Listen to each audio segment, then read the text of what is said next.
Assalamualaikum sahabat-sahabat yang dirahmati Allah. Hari ini saya akan menceritakan terungkap. Desa di Indonesia ini menyimpan teknologi yang lebih canggih dari zaman sekarang, namun sebelumnya saya sarankan like dan subscribe ke channel ini, sangat membantu. Langit pagi itu tampak kelabu, seolah menyimpan rahasia yang tak ingin dibuka. Damar, seorang peneliti muda dari Bandung yang gemar menjelajah desa terpencil demi menelusuri sisa-sisa budaya kuno, menerima sebuah pesan misterius. Bukan lewat email, bukan pula pesan singkat. Sebuah surat tua bersampul merah kusam tiba di rumahnya, tanpa cap pos, tanpa nama pengirim. Hanya satu kalimat tercetak dengan tinta hitam yang mulai pudar. Datanglah ke desa Winingpitu sebelum tanggal 12. Waktumu tak banyak. Ia sempat mengira ini lelucon. Namun di bagian bawah surat itu, terdapat gambar peta Pulau Jawa dengan sebuah titik merah kecil di lereng selatan Pegunungan Serayu. Yang membuat Damar terdiam lama adalah cap bulat beraksara kuno di sudut kanan. Ia mengenal simbol itu. Simbol yang sama pernah ia temukan pada artefak logam dari abad ke-7 yang tak berhasil ia pecahkan hingga kini. Hatinya berdebar. Ia tahu bahwa ini bukan kebetulan. Tanpa menunggu banyak waktu, Damar pun bersiap. Tas carrier kecil, kamera dokumentasi, buku catatan lapangan, dan alat perekam suara digital ia masukkan. Ia sengaja tak membawa banyak orang. Perjalanan ke desa terpencil seperti itu biasanya butuh pendekatan personal. Terlalu banyak kru hanya akan membuat penduduk setempat menjauh. Dalam 2 hari, ia tiba di Banyumas. Dari sana ia menyewa motor trail, lalu menyusuri jalanan sempit berbatu menuju arah yang ditunjukkan peta. Jalur makin menanjak, makin sunyi, dan tak ada satupun tanda-tanda kehidupan. Tak ada sinyal, tak ada listrik. Hanya suara alam dan desir angin yang kadang seperti membisikkan sesuatu ke telinganya. Sore hari menjelang maghrib, ketika matahari menyentuh garis cakrawala dan kabut tipis mulai merayap dari lembah, Damar menemukan gapura tua berdiri di tengah semak. Di baliknya, sebuah jalan setapak berlumut melintasi ladang pinus yang tampak tidak tersentuh manusia selama puluhan tahun. Di atas gapura itu terukir kalimat dalam bahasa Jawa kuno yang membuat bulu kuduknya berdiri. Sing mlebu tanpa kauruh, bakal ilang sakohelan atine. Siapa yang masuk tanpa pengetahuan, akan kehilangan tubuh dan jiwanya. Damar menelan ludah.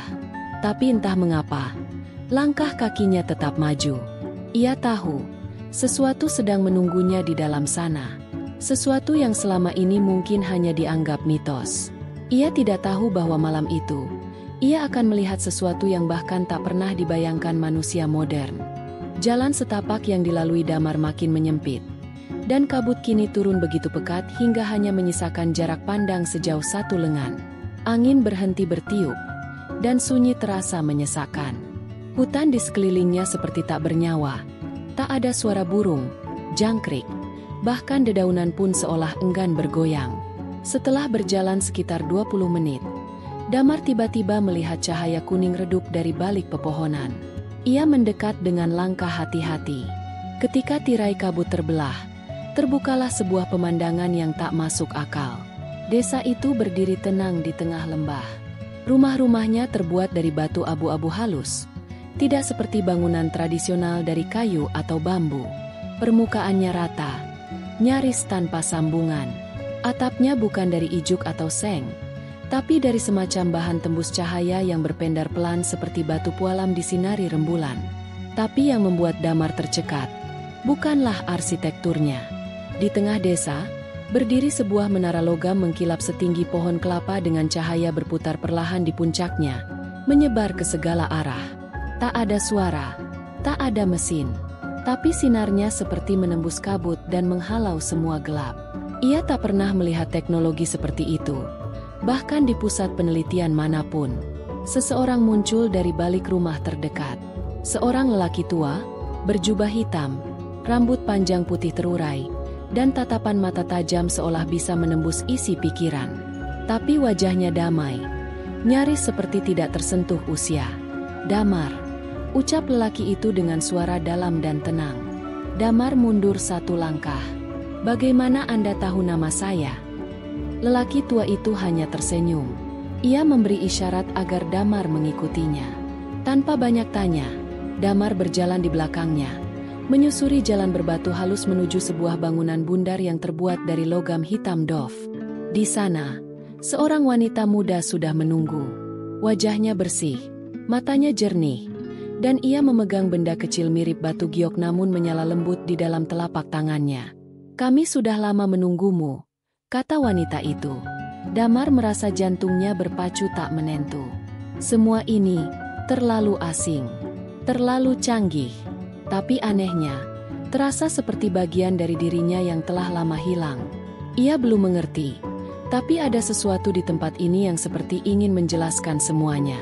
Kemudian wanita itu meletakkan batu giok menyala itu di atas meja.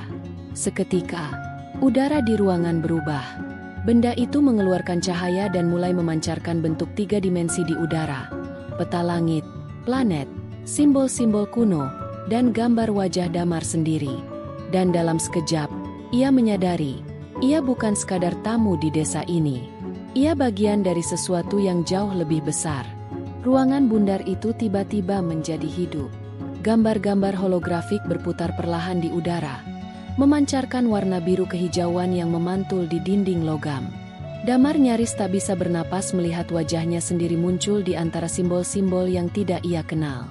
Gambar itu bukan hanya potret. Ia tampak mengenakan pakaian asing, berdiri di antara kerumunan orang dengan latar yang tak ia kenali, seperti masa lalu yang bukan dari zaman ini. "Ini bukan ilusi," ujar wanita muda itu tenang. "Ini adalah ingatan yang terjaga. Warisanmu." Damar mengerutkan alis, masih mencoba memahami. "Desa ini," lanjutnya, "disebut Talaga Wening. Dalam bahasa lama, artinya danau kesadaran. Tempat ini adalah sisa terakhir dari peradaban yang telah dilupakan dunia. Kami tidak berasal dari masa depan. Kami berasal dari masa lalu, lebih jauh dari yang pernah ditulis dalam kitab manapun." Lelaki tua berjubah hitam itu melangkah mendekat, membawa sebuah benda pipih berbentuk cakram yang terlihat seperti piringan logam. Ia mengangkatnya ke arah Damar, dan saat benda itu bersinar, dinding ruangan berubah menjadi layar lebar yang menampilkan kilasan-kilasan masa silam. Di sana tampak kerumunan manusia mengenakan pakaian berserat halus yang berpendar, mengoperasikan alat-alat berbentuk kristal yang melayang di udara.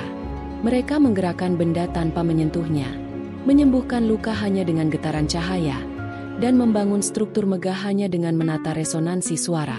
"Teknologi yang kamu kenal sekarang," kata lelaki itu, "baru menyentuh permukaan. Tapi peradaban kita dulu memahami keseimbangan antara energi, cahaya, dan jiwa. Kami tidak mengeksploitasi alam. Kami berbicara dengannya." Damar menatap layar itu dengan tatapan kosong. Bagaimana bisa semua ini terjadi di tanah Indonesia? Mengapa sejarah tidak pernah mencatatnya? "Karena itu semua harus dilupakan," jawab wanita muda itu, seolah membaca pikirannya. "Perang besar menghancurkan segalanya. Sebagian memilih untuk kembali menjadi bagian dari alam, sebagian mengunci pengetahuan ini, menunggu waktu yang tepat untuk membukanya kembali." Ia menunjuk pada gambar Damar yang masih berputar perlahan di udara. "Dan kamu adalah keturunan terakhir dari penjaga pengetahuan itu." Suasana menjadi hening. Damar nyaris tidak bisa berkata-kata. Semua yang ia ketahui selama ini runtuh begitu saja.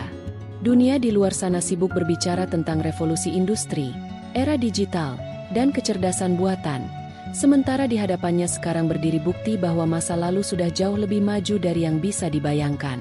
Lalu, terdengar suara denting logam dari kejauhan. Lelaki tua itu langsung menoleh. Matanya berubah waspada. Wanita itu menggenggam batu gioknya erat. Damar merasakan hawa dingin tiba-tiba menyelimuti ruangan. "Ada yang datang," gumam lelaki itu. "Dan mereka bukan bagian dari kita." Damar langsung menegakkan tubuhnya. Ketegangan yang mengisi udara begitu nyata hingga membuatnya sulit bernapas. Cahaya dari menara pusat desa mulai bergetar, seperti merespons ancaman yang belum terlihat. Suara denting logam tadi kini berubah menjadi derap langkah, ritmis, berat, dan seragam. Suara itu semakin dekat. Dari balik kabut di ujung desa, muncul siluet-siluet gelap. 6 sosok berjubah hitam pekat. Wajah tertutup helm mengkilap berwarna obsidian. Berjalan perlahan dengan benda panjang menyerupai tongkat di tangan mereka. Namun tongkat itu bukan senjata biasa. Setiap langkah yang mereka ambil, ujung tongkat memancarkan semburan kecil cahaya ungu, dan tanah di sekitarnya retak seperti tersentuh panas luar biasa. Penjaga bayangan, bisik wanita muda itu dengan suara gemetar. Mereka seharusnya sudah punah. Damar mengerutkan dahi. Siapa mereka? Mereka adalah sisa dari kaum yang dulu mengkhianati keseimbangan. Mereka mencuri pengetahuan, menggunakannya untuk kekuasaan, dan memutar energi cahaya menjadi kekuatan kegelapan. Saat peradaban runtuh, mereka lenyap atau setidaknya kami kira begitu. Lelaki tua itu berdiri tegak. Ia merentangkan kedua tangannya ke langit-langit ruangan, dan dari telapak tangannya muncul pusaran cahaya biru yang melingkar cepat, membentuk semacam perisai transparan di sekeliling bangunan. Ini belum waktunya bagi Damar, katanya dengan nada tegas. Kita harus mengamankannya. Wanita itu menoleh pada Damar. Kau harus ikut aku. Kita akan pergi ke ruang ingatan. Di sana, semua akan jelas. Damar ingin bertanya lebih banyak, tapi gemuruh dari luar semakin keras. Salah satu penjaga bayangan melepaskan semburan ungu ke menara pusat. Cahaya dari menara itu bergetar hebat, lalu redup sesaat sebelum kembali menyala lebih terang. Dengan cepat, wanita muda itu menarik Damar menuju lorong sempit di belakang ruangan. Lorong itu gelap, sempit, namun terasa hangat dan hidup, seolah dindingnya terbuat dari nadi-nadi tanah yang masih berdetak.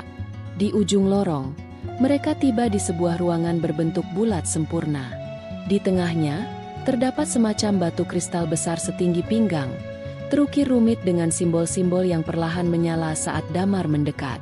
Letakkan tanganmu di atasnya, kata wanita itu cepat. Ia akan membawamu ke dalam ingatan leluhurmu. Damar menatap kristal itu. Tangannya gemetar. Di luar sana, dunia berubah menjadi medan pertempuran yang tak ia pahami. Tapi di sini, tepat di depannya, ada jalan menuju jawaban, atau mungkin ke kebenaran yang tidak siap ia ketahui. Ia menaruh tangannya di permukaan batu, dan dunia seketika runtuh. Tubuh Damar terasa seperti jatuh ke dalam kehampaan. Tidak ada suara, tidak ada cahaya, hanya kekosongan. Tapi perlahan, di kejauhan, muncullah cahaya redup berwarna emas, berdenyut seperti jantung yang baru saja terbangun. Cahaya itu tumbuh, lalu pecah menjadi ribuan kilatan kecil. Setiap kilatan menampilkan potongan-potongan memori, bukan hanya dari satu orang, tapi dari banyak kehidupan. Damar melihat dirinya berdiri di puncak bangunan megah, memegang tongkat bercahaya.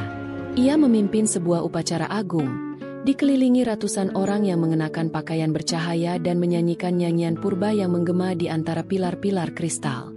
Tiba-tiba pemandangan berubah. Sekarang ia berada di medan perang. Langit terbakar, kota-kota runtuh. Energi dari langit menghantam tanah, dan gunung-gunung yang sebelumnya sunyi mulai retak. Di tengah kekacauan itu, sosok Damar yang lain, entah dirinya di masa lalu atau leluhurnya, berlutut, menggenggam kristal berbentuk giok dan mengucap mantra terakhir sebelum semuanya hancur menjadi debu. Gambar itu menghilang. Kini Damar berada di sebuah ruangan yang sangat berbeda. Ruang tak berbatas, seperti di dalam pikiran sendiri. Dari kejauhan, muncul sosok lelaki tua berjubah putih. Wajahnya tenang. Matanya seperti menyimpan ribuan tahun pengetahuan. Kamu telah melihat sekelumit dari apa yang telah dilupakan, ucapnya. Dan kamu tahu mengapa kamu dibawa kembali. Damar mencoba bicara, tapi suaranya tidak keluar. Kami tidak pernah sepenuhnya punah, lanjut lelaki itu. Kami hanya menunggu hingga darah terakhir dari garis penjaga siap bangkit. Kamu, Damar, adalah pintu terakhir yang bisa membuka kembali cahaya peradaban kami. Cahaya di sekeliling mereka mulai bergelombang. Sosok lelaki itu melangkah mendekat, menyentuhkan jari telunjuknya ke dahi Damar. Tapi cahaya tidak pernah datang sendirian. Ia selalu diburu oleh bayangan. Seketika ruangan itu pecah. Damar merasa tubuhnya ditarik kembali, seperti dilempar dari ketinggian ribuan meter. Ia terbangun dengan napas tersengal. Tangannya masih menempel di atas kristal. Namun sesuatu telah berubah. Ia bisa merasakannya di dalam darahnya. Seperti aliran energi kuno yang terbangun dan menuntut arah. Wanita muda itu menatapnya dengan campuran harap dan ketakutan. "Kamu melihatnya, bukan?" Damar mengangguk perlahan. Dan saat ia berdiri, kristal di belakangnya pecah menjadi debu cahaya, menghilang perlahan ke dalam tanah. Tapi sebelum mereka bisa berbicara lebih jauh, terdengar ledakan keras dari permukaan. Getarannya mengguncang tanah. Suara teriakan dan dentuman energi bercampur dalam hiruk-pikuk yang semakin mendekat. Lelaki tua penjaga desa muncul di ambang pintu bawah tanah. Matanya menyala. Bayangan itu sudah menerobos perisai. "Mereka tahu siapa kamu sekarang. Tidak ada waktu lagi." Langkah-langkah berat mengguncang tanah saat para penjaga bayangan mulai merangsek masuk ke jantung desa. Di atas permukaan, langit telah berubah menjadi kelabu pekat. Cahaya dari menara pusat mulai berkedip-kedip, seolah kesulitan mempertahankan sumber kekuatannya. Damar, kini dengan aura samar menyala di sekitar tubuhnya, berdiri di depan pintu keluar ruang bawah tanah. Matanya tak lagi ragu. Ia sudah tahu siapa dirinya. Di sebelahnya, wanita muda itu melepaskan jubah pelindungnya, memperlihatkan pelindung dada logam yang terukir simbol kuno, sama seperti yang dilihat Damar dalam kilasan masa lalu. Lelaki tua itu berdiri di antara mereka, mengangkat tongkat kayu panjang dengan ujung kristal biru yang kini menyala terang. "Kau harus menuju batu perjanjian di tengah desa," ujar lelaki tua itu tanpa menoleh. "Hanya kau yang bisa mengaktifkannya kembali. Jika tidak, desa ini akan hilang dan kegelapan akan bangkit kembali." Damar mengangguk, lalu melangkah maju. Setiap langkahnya terasa berat, bukan karena beban tubuhnya, tapi karena beban masa lalu yang kini hidup dalam dirinya. Langkahnya diiringi dentuman dari kejauhan, suara jeritan, dan cahaya ungu yang berkedip di langit. Ketika mereka tiba di pusat desa, keadaan sudah kacau. Warga desa berusaha bertahan dengan senjata-senjata energi kuno yang menyemburkan kilatan cahaya biru dan perisai kristal. Tapi para penjaga bayangan terlalu kuat, terlalu cepat. Damar berlari menuju batu perjanjian, sebuah struktur berbentuk segitiga raksasa, terbenam sebagian di tanah, dengan permukaan batu hitam berlapis emas yang menyembunyikan ribuan ukiran kuno. Begitu tangannya menyentuh permukaan batu, tanah di bawahnya bergetar keras. Cahaya dari batu merambat naik, mengalir dalam pola-pola rumit, hingga seluruh segitiga menyala seperti bintang jatuh yang terbangun dari tidur panjang. Namun para penjaga bayangan menyadari apa yang sedang terjadi. Mereka berbalik, mengangkat tongkat energi mereka dan mengarahkan semuanya ke arah Damar. Lelaki tua itu segera membentangkan tongkatnya. Sebuah perisai energi muncul melingkupi Damar, menahan serangan demi serangan yang menghantamnya dari segala arah. Tapi perisai itu retak sedikit demi sedikit.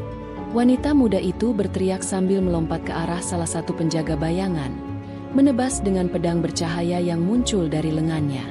Pertempuran pecah di segala penjuru, namun pusatnya tetap satu, Damar. Batu perjanjian kini bergetar hebat. Dari pusatnya muncul aliran cahaya yang menembus langit, memecah kabut kelabu yang menggantung.